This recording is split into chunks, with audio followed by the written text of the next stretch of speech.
शुभ मध्याह्न बच्चों। मैं अशोक कुमार देहरी, आपका हिंदी विषय आचार्य, आज की कड़ी में आप सबका स्वागत करता हूं। आज हम कक्षा 12वीं के अंतर्गत विषय हिंदी में पहला पाठ देखेंगे, आत्म परिचय। इसके अंतर्गत कविता की जो सबसे अंतिम पंक्ति है उस पंक्ति पर हम अपना भाव व्यक्त करेंगे। तो आइए देखते हैं कविता की पंक्ति। मैं रोया, इसको तुम कहते हो गाना, मैं फूट पड़ा, तुम कहते हो छंद बनाना। क्यों कवि कहकर संसार मुझे अपनाए, मैं दुनिया का हूँ एक नया दीवाना। मैं दीवानों का वेश लिए फिरता हूँ, मैं मादकता निःशेष लिए फिरता हूँ। जिसको सुनकर जग झूम झुके लहराए, मैं मस्ती का संदेश लिए फिरता हूँ। तो आइए भाव व्यक्त करते हैं। तो संदर्भ तो पहले जो हमने बताया था उसी प्रकार से होगा, मतलब पूर्वानुसार कह सकते हैं। और प्रसंग पर अपना भाव व्यक्त करते हैं। तो प्रसंग क्या होगा? उपरोक्त काव्यांश में कवि ने अपने प्रेम अनुभव का वर्णन करते हुए युवाओं को प्रेम दीवानगी का संदेश देते हैं। ठीक है, तो क्या कहते हैं? मैं रोया, इसको तुम कहते हो गाना। तो कवि क्या कहता है? कवि कहता है कि मैं प्रेमिका के वियोग में या प्रेम की पिपासा में या प्रेम की प्यास में क्या करता हूँ? जब रोता हूँ। ठीक है, जब रोता हूँ, मैं रोया, इसको तुम कहते हो गाना, मैं फूट पड़ा, तुम कहते हो छंद बनाना। कवि कहता है कि मैं प्रेमिका के वियोग में, प्रेम की पिपासा में जब रोता हूँ तो मेरे अंतर्मन से या हृदय से स्फुटित होने वाले, प्रस्फुटित होने वाले वेदना के शब्दों को संसार छंद की संज्ञा देता है या गीत की संज्ञा देता है। ठीक है, समझ में आया? फिर क्या कहते हैं? क्यों कवि कहकर संसार मुझे अपनाए। यह संसार मेरे वियोग के गीतों को सुनकर क्या कहता है? तो मुझे कवि कहकर संबोधित करता है।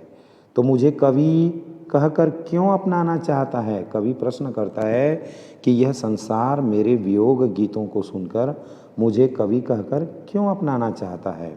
ठीक है, मैं दुनिया का हूँ एक नया दीवाना, जबकि मैं तो एक नया प्रेमी दीवाना हूँ। दुनिया में मेरी यही पहचान हो, और मेरी पहचान भी कैसी होनी चाहिए? एक कवि के रूप में नहीं, एक दीवाने के रूप में होनी चाहिए, एक प्रेमी के रूप में होनी चाहिए। ठीक है, मैं दीवानों का वेश लिए फिरता हूँ। इसलिए अगली पंक्ति में क्या कहते हैं? मैं दीवानों का वेश लिए फिरता हूँ। मतलब मैं प्रेम में इतना डूब चुका हूँ कि दीवानों की तरह, पागलों की तरह जहाँ तहाँ घूमता रहता हूँ। ठीक है, अब मेरे जीवन में प्रेम का नशा ही शेष रह गया है। मतलब मैं मादकता निःशेष लिए फिरता हूँ। मतलब अब मेरे जीवन में प्रेम का नशा ही शेष रह गया है। ठीक है, फिर क्या कहते हैं? जिसको सुनकर जग झूम झुके लहराए, मैं मस्ती का संदेश लिए फिरता हूँ। तो कवि कहते हैं कि मेरे प्रेम में या यौवन के गीत को सुनकर संसार के लोग खुशी से झूमने लगते हैं। झूमे मतलब झूमने लगते हैं। मेरी दीवानगी को देखकर झुके मतलब नतमस्तक होते हैं। अतः मैं उन्हें प्रेम में मस्त होकर लहराने का संदेश देते हुए फिरता हूँ। ठीक है, फिर एक बार देख लें।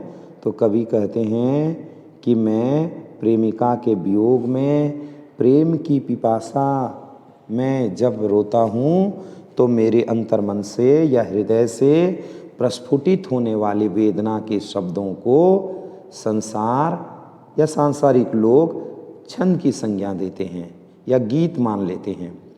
यह संसार मेरे वियोग गीतों को सुनकर मुझे कवि कहकर क्यों अपनाना चाहता है, जबकि मैं तो एक नया प्रेमी दीवाना हूँ। और दुनिया में मेरी यही पहचान हो। अगली पंक्ति में वो कहते हैं कि मैं प्रेम में इतना डूब चुका हूँ कि दुनिया में दीवानों की तरह, पागलों की तरह जहाँ तहाँ घूमता रहता हूँ। अब मेरे जीवन में प्रेम का नशा ही शेष रह गया है। मेरे प्रेम यौवन के गीतों को सुनकर संसार के लोग खुशी से झूमने लगते हैं। ठीक है, मेरी दीवानगी को देखकर लोग क्या करते हैं, नतमस्तक होते हैं। अतः मैं उन्हें प्रेम में मस्त होकर लहराने का संदेश देते फिरता हूँ। तो समझ में आ गया होगा।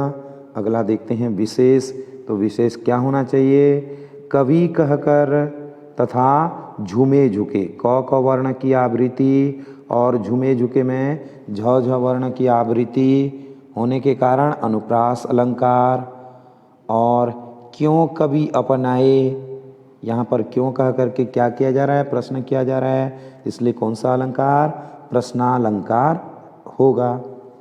भाषा खड़ी बोली, खड़ी बोली का क्या किया गया है, स्वाभाविक प्रयोग किया गया है, स्वभाव के अनुरूप प्रयोग किया गया है। मैं शैली के प्रयोग से कवि ने अपनी बात कही है। यहाँ पर शैली के रूप में निजात्मकता मतलब मैं शैली का प्रयोग करके कवि ने अपनी बात को प्रकट किया है।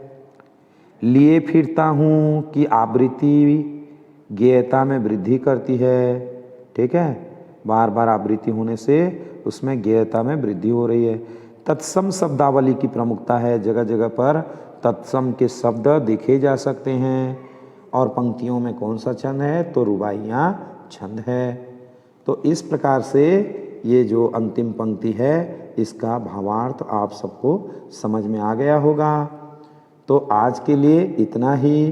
कल हम इन्हीं का और एक जो गीत है, दिन जल्दी जल्दी ढलता है, उस पर हम अपना भाव व्यक्त करेंगे। आशा करता हूँ आपको अच्छा लगा होगा। आपको अच्छा लगा हो तो प्लीज़ लाइक ज़रूर करें।